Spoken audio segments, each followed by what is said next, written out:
Hello, my name is Thomas Mick. It's going to be a short video. It's just something that was on my mind this morning, and I'm having a little difficulty writing it without adding a whole bunch of minutia to it. And I do, if anybody is a fan of my writing or reads my articles at all on my blog at commonsensetome.com, they will notice I'm more of an op-ed writer. I write summary. I don't add a whole lot of minutia. I'm trying to make things as understandable as possible to as many people as possible, so that the ideas and principles that I believe in are conveyed. Not necessarily all the dates and incidents and who did what and what didn't, but there's more than enough research on that. There's millions of hours of research on the internet that's available to anybody that wants to continue digging down the rabbit holes that I bring up. And you're welcome to it, please.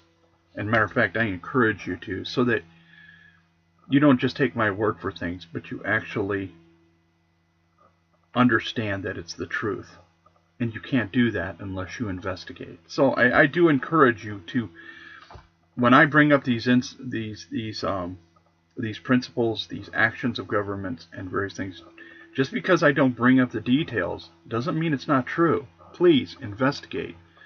As a matter of fact, my style of writing encourages you to do that if you're interested in the truth. Now, the point of this video.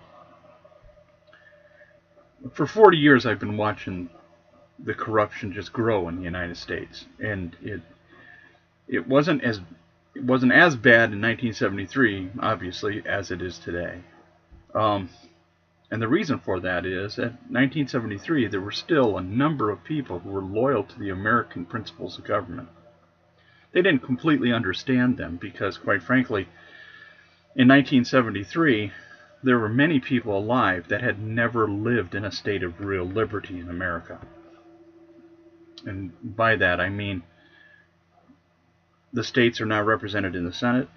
The fraud and corruption that was introduced, starting with the Civil War, had taken a real clear root by the turn of the 20th century. So by 1973, anybody that actually lived in the Republic, free, was long dead. So we've all been indoctrinated to some point throughout, from the very beginning of our lives. And as a matter of fact, now, as I pointed out in one of my articles earlier, you're born into slavery. Your parents inadvertently, and that includes me, because I wasn't privy to a lot of this stuff when I was younger. My children were born. I got birth certificates for them. My wife, without even asking me, just signed up for their Social Security cards, because that's what you do. So, I'm not guiltless. I don't know all. But I think, and I'm encouraging others to try to get away from the television set long enough to let your brain clear so you can start to think rationally again. Because quite frankly, a lot of people don't think rationally anymore. I'm getting off on a tangent, and before I want to discard this video, not even post it, I'll get to my point.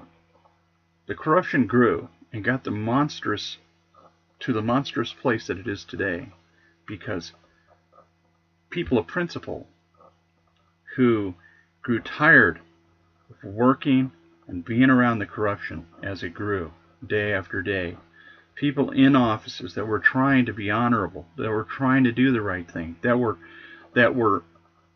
honorable, noble people, couldn't tolerate and didn't know how to deal with the corruption around them. When they were clearly given orders by their bosses to do things that were clear violation of what they knew was right, they didn't know how to react to that, because they didn't want to do it. And so what they did is they resigned. I can't tell you how many times I read in the paper, I watched a news article, where somebody who had honorable intentions, wanted the right thing for the Republic, but they just resigned because the corruption around them just, they couldn't bear it. Well, when you resign under those conditions, you're leaving a seat open for more corruption. I understand the reasoning why you left. I don't like being around it. I still can't have conversations with police. I don't know any good police officers because I can't bring myself to even trust one anymore. And that's not saying that all police are corrupt and not all police are bad. I'm sure that they're not. But based upon my experience in the 1970s as a runaway kid on the streets of America, I was not treated as a human being. I was treated as a subject, as property. I was assumed not to have any rights, and because I didn't have any money to defend myself, I was railroaded through the system. So I know corruption. I know what it feels like to be immersed in corruption and to be a victim of corruption. I know what it does in the head, how it affects our thinking. We want to give up because it's so immense and it's so much around us that we just want to isolate ourselves into our little cubby holes, and sometimes that's putting our minds into that peephole into paradise called a television set. But we have to stop running. We have to stop resigning. We have to stop hiding. And we have to start standing and fighting. If we don't fight, and if we keep abandoning our posts to the corruption, what do you think is going to happen? Resigning isn't a protest. It's a surrender. It's capitulation. It's allowing the enemy to occupy the territory that you once held. Now, I know this is going to sound like I'm browbeating everybody, but I'm not. I'm just trying to present a truth. I'm not attacking anybody. Lord knows we've all been a victim of it, and we've all participated in it in one form or another. We have had to compromise with this. Just using a Federal Reserve note to buy something, you are compromising with the evil in this country, with the corruption. You are actually participating in a system that is stealing not only from you and your family, but everybody else. And it's giving the money over to foreign banks.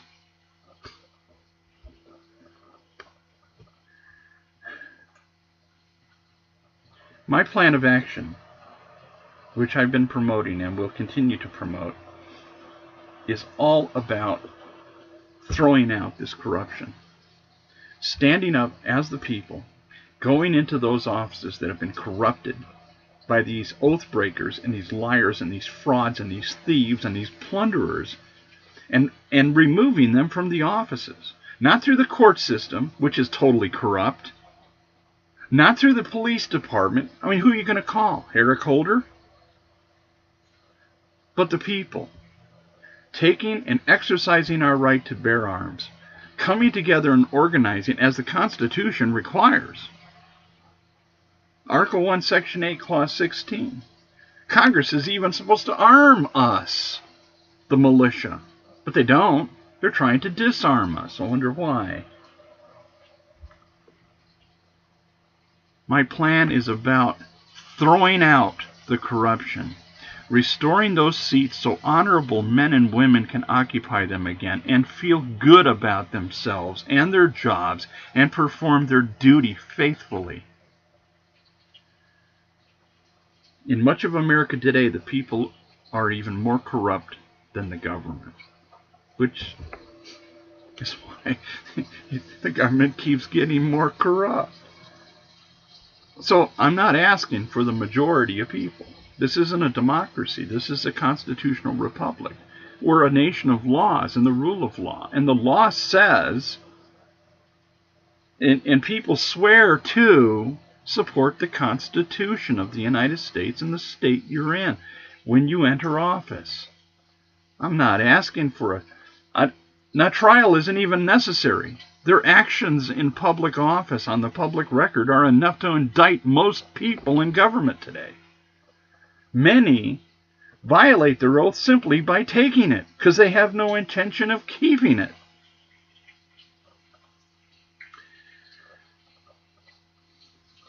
I want freedom for my family. Lord knows they don't know. My children were raised around somebody that's been immersed in this for 40 years, and they think I'm a raving frickin' lunatic. They don't all say that. They try to act polite around me when I am around them, because I've had to separate myself from my family, and I miss them. I'm doing this for them. Whether they know it or not, like it or not, believe in it or not, or want it or not. I want them to have opportunity and liberty to make a decision for their own lives. Don't you want your children to have the same?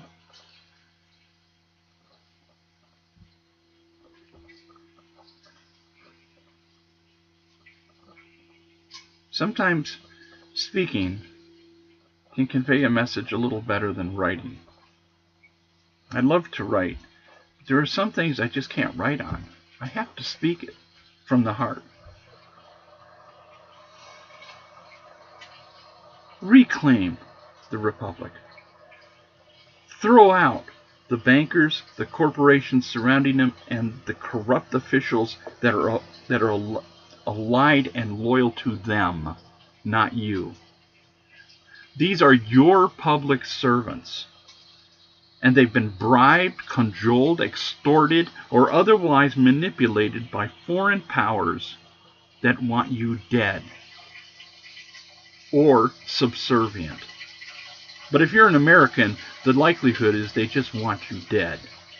They can't have liberty in their new world order. So, with that, I wish you all a good day.